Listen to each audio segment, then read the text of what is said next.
L'astrologie, pour revenir toujours à l'astrologie, elle se situe dans le domaine de la corrélation. La recherche astrologique, c'est la recherche de la corrélation. Et ça veut dire quoi? Ça veut dire qu'on n'est pas simplement un astrologue dans le ciel, dans les astres.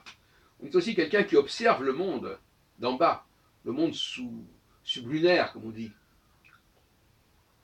Ce qui fait que parfois, l'astrologue fait des observations qui sociologiquement, voire même historiquement, sont justes. Il note tel et tel mouvement, telle et telle alternance, etc. Et il lui faut trouver une corrélation au niveau cosmique, céleste. Et c'est parfois là que le bas blesse. Dans bien des cas, l'astrologue décrit des phénomènes que tout le monde peut comprendre, des phénomènes de société, des guerres, des traités, des créations de pays, etc. etc. Comme n'importe qui. Et en ce sens-là, il est en phase avec beaucoup d'autres professions qui observent également le monde. La seule chose qui le distingue de ces autres professions, c'est que les grilles de lecture qu'il utilise, les corrélations qu'il essaye d'élaborer, sont d'un autre ordre. Et dans bien des cas, il y a échec dans ce domaine. Il y a échec. Le phénomène qu'on veut étudier est intéressant,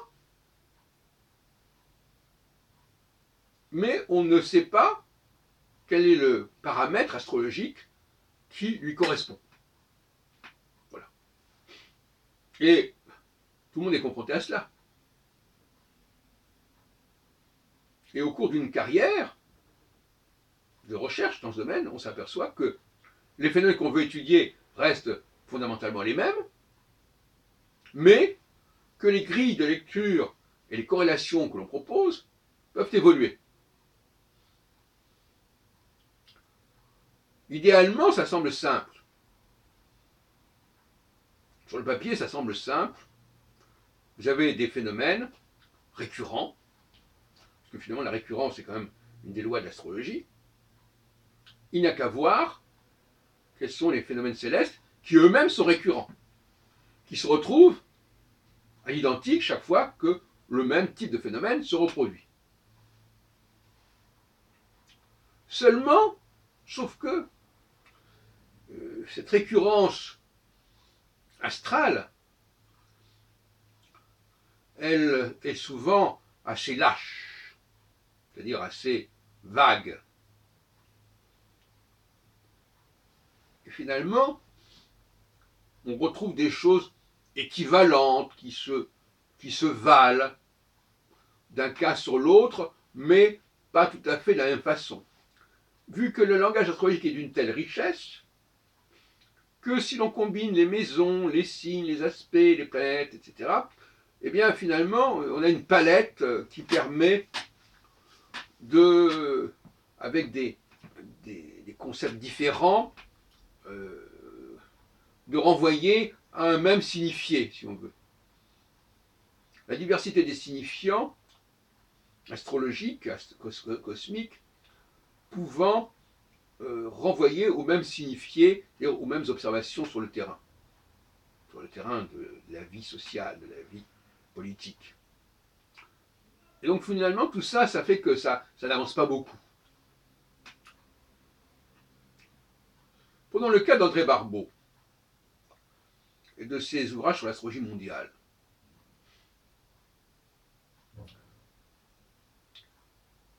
Je reviens souvent sur son premier ouvrage majeur, qui est Les astres et l'histoire, paru en 1967 chez Pauvert, mais qu'il a décliné ensuite dans d'autres maisons d'édition, notamment chez Fayard, mais pas seulement.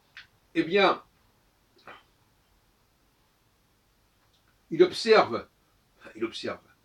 se base sur des choses que tout le monde connaît, par exemple les guerres mondiales. Bon. Et il essaie de trouver une corrélation cosmique avec ce phénomène. Et pour ce faire, la logique voudrait qu'effectivement, on prit en compte toutes les configurations astrales possibles, imaginables, toutes écoles confondues, et que l'on vérifia dans quel cas il y a une corrélation assez convaincante.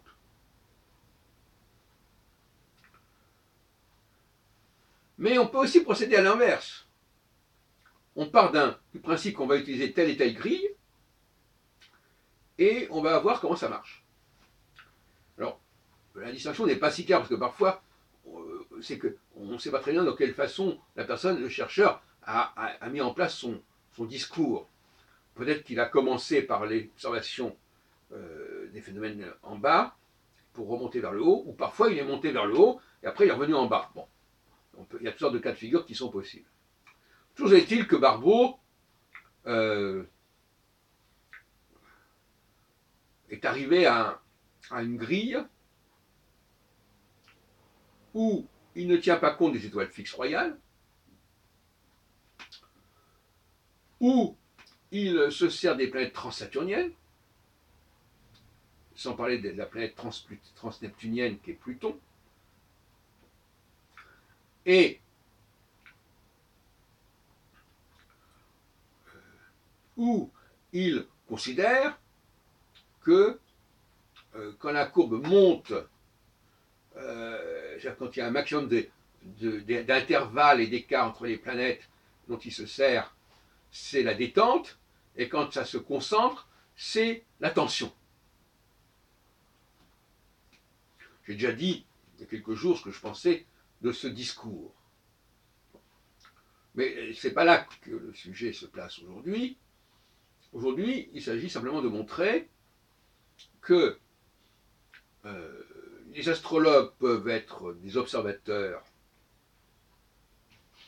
des choses que tout le monde peut observer,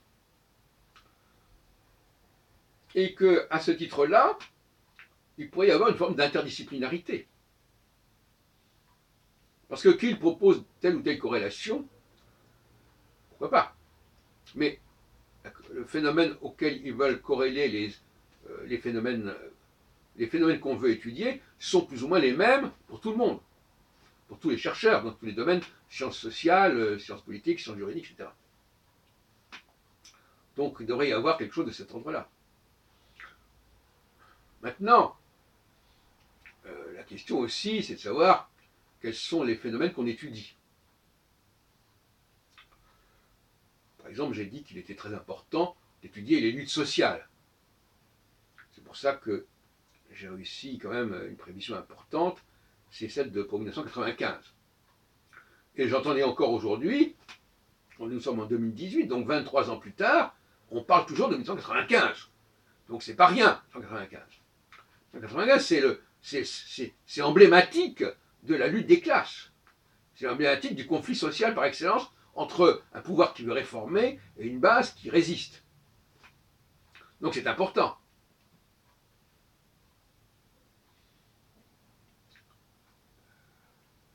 J'ai dit que, effectivement, les confrontations sociales, la dislocation, la désolidarisation, la sécession, sont des phénomènes qu'il faut étudier en priorité pour l'astrologie. Et pas seulement pour l'astrologie. En ce sens-là, je serais assez marxiste, si on veut. Mais aussi, je pense au système des castes, etc., la lutte des classes, la lutte des castes, etc. La confrontation. Moi, ce qui m'intéresse, c'est dans quelle mesure l'astrologie rend compte de la confrontation sociale. Comme en 1968, comme en 1989, comme en 2011, pour le printemps arabe, etc. Ça ne veut pas dire forcément que chaque fois qu'il y aura une certaine configuration d'un certain type, ça donnera les mêmes résultats, et partout. Parce qu'il y a mais ça crée un terrain, ce sont des conditions favorables pour que la confrontation existe. Qu'elle soit désamorcée ou pas, c'est un autre problème. Donc nous avons ainsi une série de cas que nous étudions, moi-même, j'étudie depuis 50 ans, puisque déjà en 76, je parlais de la décolonisation, je parlais du démembrement des empires, par conséquent, pour l'astrologie, la première édition déjà, il y a 42 ans, excusez du peu, et donc par conséquent, ce sont des questions fondamentales. Aujourd'hui, avec l'Union européenne, on voit bien que la question d'un empire qui se défait ou qui se fait est fondamentale. Parce que l'Union européenne, c'est quand même un empire, si on veut. On ne joue pas sur les mots, c'est une fédération. Un empire, c'est aussi une forme de fédération. Merde. Voilà. Donc, c'est pour vous dire, pour rebondir sur ce que je disais dans ma précédente vidéo, nous sommes là dans l'astrologie masculine. L'astrologie qui traite des grands problèmes de société et non pas des problèmes de la personne qui ne connaît finalement, qui n'a comme culture que la culture qui la concerne elle-même, les problèmes qui lui sont arrivés à elle-même. On peut évidemment comprendre que ce n'est pas du tout la même astrologie, ce n'est pas du tout les mêmes domaines, ce n'est pas du tout les mêmes corrélations, et ce ne sont pas du tout les mêmes outils qu'on fasse de l'astrologie masculine ou de l'astrologie féminine.